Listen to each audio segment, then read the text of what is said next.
이건 아까 얘기했듯이 예서인데 대표적인 그 성문, 지금 잔도에 있는 성문에 새겨져 있는 벽에, 그 벼랑의 암벽에 새겨져 있는 글씨 중에 대표적인 것이 아까 얘기했죠. 개통보사도, 그 다음에 성문명, 성문송. 근데 성문명은 북이 때 북이 서체 예서로 해자로 쓴 거고, 요거는 한나라 때 예서 쓴 거예요. 그건 북이 때 세운 거고, 같은 성문에 북이 때 증수한 거고, 문을 증수하면 세운 거고, 요거는 한나라 때 그 개통보사도 다음에 쓴 겁니다. 이건. 그러니까 그 셋이 그 문에 한꺼번에 있어요, 지금. 예? 이거는 이것도 예서의 또 대표적입니다. 약간 이것도 그 원필이 조금 섞였어요, 예서 중에. 그러니까 예서 중에 대표적인 게 그 얘기를 하면은 뭐가 있냐면 예기비. 그죠? 예기비 있죠? 그 대표적이죠, 예서를. 그건 저 완전히 각이 지고 딱딱 예서 자법이 들어갔죠. 예, 그런데 그거에 비해서는 약간 이거는 그 원필이 좀 들어갔다는 거죠, 이거는. 요거는 뭐 예서에다 그냥, 예? 회덕, 윤영. 예? 덕을 품고 정치를 해야 오직, 예? 나라가 편안하다는 뜻이야. 덕의 정치를 펴야 나라가 편하다는 뜻이야, 지금. 우리나라는 지금 이 정치를 안 해가지고 펼치가 안 하, 지금. 요거는 약간 먹에다가 금분 한번 섞어서 봤어. 했더니 금분이 좀, 동분이 좀 섞여서 동분이 보이지, 지금. 요건 글자만 읽어줄게요. 이거 초설 쓴 건데, 만당, 가득할 만자. 만당, 화기, 생가상. 만당에 아주 화평한 기가 있고, 거기에 생가상. 그 아름다운 또 그 상서로운 게 거기 한꺼번에 사라져 있다. 살아있다. 이런 얘기죠. 요거는 아까처럼 금문, 청동기 때 그걸 그대로 하나 임해. 시중에 세화 십장생. 그러니까 세화 십장생이라는 거는 그 대개 집에 뭐가 있냐면 그 장수를 오래 사는 걸 무병 장수하기 위한 그림을 그렸어. 그래서 거기에 왜 지금 사슴 오래 사는 장세 거북이 이래가지고 그런 그림들을 그린 그림이 있지. 그게 이제 주로 뭐냐면 사람이 오래 무병 장수하기 위해서 평풍을 그림을 위해서 십장생을 그려놨어. 그게 뭐 옛날 민화도 있고 뭐 동양화로도 있고 그런데 그 중에 그 모군이 자기 집에 세화 십장생의 그림이 있다 이 말이죠. 평풍이 있는데 그거는 주로 여기 보면 오가 유세 이거 세자 인간 세월이란 세자 오가 유세화 십장생 금자 지금으로부터 10월이라는 건 여기서 10개 년이나 같대. 한 10여 년 이런 뜻이야. 여기서 근데 원문에 10월로 그냥 계속 돼 있어. 우리가 뜻을 해석할 때는 10월이라 1년도 안 된 건데 사실은 이게 한 10여 년 동안 이게 와 있었던 건데 아직도 새롭다 이 말이지. 깨끗하다 이런 얘기야. 상여신. 이거는 주로만 병 중에 아픈 중에 소원이다 이 말. 무가 아무렇지 않고 잘 고비를 넘겨서 장생하기를 빈다 이 말이죠. 사람들이 주로. 누구나 사람이 아픔 중에 무병장수하기를 빈다는 얘기죠. 그래서 이 세화 십장생을 집에 두고 본다 이런 얘기인데 그래서 그런 이유로 내가 이 십장생 자기 집에 있는 십장생을 보고 찬에서 치를 지었다 그랬대. 그래서 주로 뭐냐면 여기 있지 해 이 중에 요건 해고 첫 장은 해고 7원 절로 진 거예요. 7원 절로 하나씩 이거를 그 해, 구름, 수, 물, 돌, 소나무, 대나무, 시초, 예? 영지, 그 다음에 이제 거북이, 학, 녹 이렇게 해서 10가지를 읊은 거예요, 시를. 그래서 이거는 뭐 평풍 하나 만들어 보려고 12곡을 앞에 이 제목을 붙이고 끝에 저거는 낙관을 쓰려니까 모자라서 저건 또 다시 모근이 다시 십장생을 또 하나 읊은 시가 있어. 그 다시 이거에 대한 엿붙여. 그래서 다시 십장생 시를 하나 더 붙여서 이 12곡을 하나 맞춰본 거야, 이건. 이게 이제 그 다음 얘기는 이제 한나라 옛때 대표적인 거예요.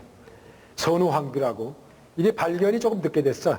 청나라에 들어와서 이게 땅에 묻혔던 걸 발견해가지고 이 근련에 발견돼 있어요. 그러니까 이것도 한나라 예서 중에는 대표적인 거예요. 그러니까 예서가 벌써 보면은 파책이 분명히 전부 파책이 쭉쭉 있죠. 그리고 약간 장방형. 아까 소조는 여러 가지 형태로 글자 모양대로 있다가 소전에 와서 깊게 장방형으로 들어가잖아요. 잠이 집어넣었다가 그 다음에 이게 전인데 요렇게 구부러진 거를 요렇게 펴. 이렇게, 그죠? 예서는. 요 구부러진 걸 요렇게 피죠, 이렇게. 그죠? 요것도 이렇게 구부러져 놓은 거를 이렇게 피고. 그래서 약간 이 예서를 뭐라고 그러냐면 8분차라고 그래. 8팔자. 8팔자 8분차라고 나오지, 이렇게. 8팔자는 이게 양쪽으로 대칭하는 글자를. 서로 양쪽 대칭하게 쓴다면, 한 글자를. 요걸 중심으로 와서 양쪽 대칭하게 배치하거든. 8팔자서로. 그래서 8분차라고 돼. 예서는 약간 장방이, 오히려 옆으로 장방이네. 약간 옆으로, 납작하게. 전은, 소전은 오히려 길게 장방으로 쓰고. 그러니까 서체가 완전히 변화하지. 전에서부터 예로 바뀌면서. 그러니까 이렇게 쓰다가 또 답답하니까 약간 이제 해로 넘어가는 거예요, 다시. 이래가지고. 이걸 자꾸 늦으니까, 기록문서 쓰다 보면 늦어지니까. 좀 속도가 빨라지는 걸로 바뀌는 거지. 그래서 아주 빨라지기 위해서 해로 넘어갔다가 다시 늦으니까 해로 넘어갔다가 그 다음에 초까지 넘어가는 거지, 진짜가.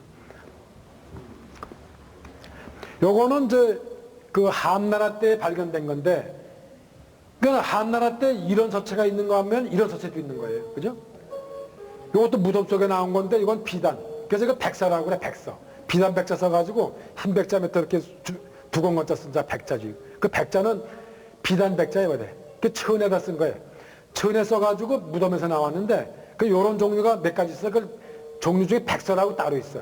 그 한나라 때 한나라 백서라는 게 이런 서체 글씨를 백서라고 그래. 그 약간 다시 이런, 그러니까 얘가 나오기 전에 서체야, 그러니까. 전에서 얘를 발전하게 하면서 특히 그 중에서 소전 서체를 얘를 만들기 위해서 방필핵이 조금 파획 같은 게 들어간 거지. 얘에서 파획 같은 게 들어가잖아, 지금 조금 지면서. 그래서 이거를 조금 톡톡하게 한 얘가 나오기 직전에 이제 나오는 서체, 중간 서체로 이제 보는 거지, 지금. 그래서 한 백서다, 이거 백서. 이것도 한번 글 서체 다른 거지. 한번 섭렵해봐야 될 일이고. 요거는 육조, 아까 얘기했듯이 전형적인 조상비의 서체야. 그러니까 여기 묘지명인데 완전히 딱딱 각이 졌지, 이렇게. 각이 딱딱 졌지, 이렇게. 이런 데에서. 그래서 아까 조금 둥근둥근 맛보다는 각이 진 것이. 그래서 완전하게 이게 대표적인 방필서체. 그러니까 얘도 방필서체지만 저거보다 더 각이 진 것이, 더 방필로 썼던 것이 대표적인 게 이제 용문 조상기처럼 방필. 그와 같은 유사한 방필서체. 이거는 석고문에 있는 소전서체로 쓴 거예요. 질박하다는 박자에다가 실하다는 열매 시자 써서 실하다는 거고, 질박하고 실하다, 실박하다는데 그냥 말뜻 그대로예요, 이거는. 요 나무는 본래 뜻이 박이란 자는 상수리나무 중에 떡갈나무를 박이라고 그래. 그러니까 그게 상수리나무가 있으면 줄기가 꼬불꼬불해야죠. 울퉁불퉁하고. 그래서 제목으로 쓰려면 이 겉바름 나무가 없어. 소나무나 이런 것처럼 제목으로 쓸 수 있는 촉촉한 우리 적송처럼 그런 나무가 아니고 이 줄기가 울퉁불퉁해서 옹이가 많고 이래가지고 다 제목으로 주로 못 쓰는, 땔감이나 쓰는 나무가 이 참나무이거든. 그러니까 이거는 박은 좀 못 쓸 나무인데 사실은 그러기 때문에 오래 살아남는 나무예요. 그러니까 잘난 체하고 뭔가 똑똑해 보이고 이러면 그런 나무는 목수가 얼른 갖다가 골라서 잘라다가 집 짓고 제목을 쓰지. 근데 이런 나는 살아남는 거지. 질박한 게 어떻게 보면 소박함, 그런 뜻의 게 거기서 나온 거다, 이런 자는. 네. 이건 아까처럼 좀 전으로 쓴 건데 문자만 읽어보죠. 이건 들을 문자, 종, 종이란 종자에 세북종. 이건 알지자, 사근. 종소리가 들리니까 근처에 절이 있는 걸 알겠죠, 그죠? 산에 가서 문종이죠. 종소리를 들으니 이 근처에 가깝게 절이 있는 걸 알겠다. 그 다음에 복록, 산중에 가다가 사슴을 만나니 산이 깊은 거를 깨닫겠다. 뭐 이런 뜻이니까.